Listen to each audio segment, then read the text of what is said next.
Merci, cher collègue. L'amendement 224 rectifié terre, Madame Delattre. Merci. Madame la ministre, j'avais initié ce débat avec votre collègue de la séance des questions au gouvernement du 10 octobre dernier. Depuis, un grand nombre de collègues députés de droite, de gauche, du centre ont pris le relais et ont fait adopter un soir, tard, un amendement rétablissant 1,5 million d'euros pour 2018. Il en manque donc 9.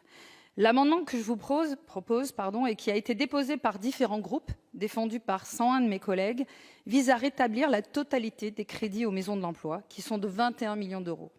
Et nous ne lâcherons pas prise, car la réponse qui nous a été apportée en octobre, puis aujourd'hui, très brève mais cassante, n'épuise absolument pas la question.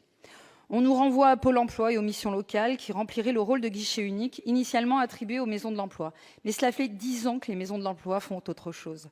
Les MDE ont un rôle d'ingénierie territoriale.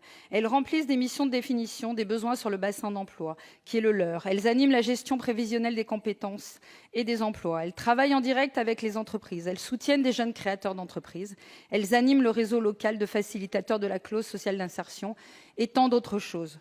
Tout ce que vous louez pour mettre en place le plan d'investissement de compétences.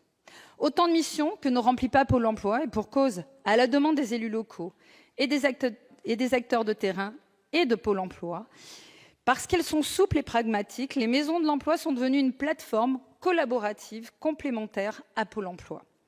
La ministre du Travail a fait savoir qu'elle souhaitait travailler sur l'emploi avec les élus locaux. Faites-le, ce sont eux qui portent les maisons de l'emploi. Elles existent par la volonté des élus locaux de participer aux côtés de l'État à cette belle idée lancée par Jean-Louis Borloo. Écoutez Alain Juppé, écoutez Martine Aubry, Johanna Rolland, Georges Kenney-Péquian et tant d'autres élus locaux. Ne laissez pas une fois de plus nos collectivités en rase campagne, comme dans le dossier des contrats aidés par exemple. Si vous persistez dans cette coupe sombre, peu de maisons de l'emploi se relèveront et ce sont les territoires les plus fragiles qui seront encore durement pénalisés.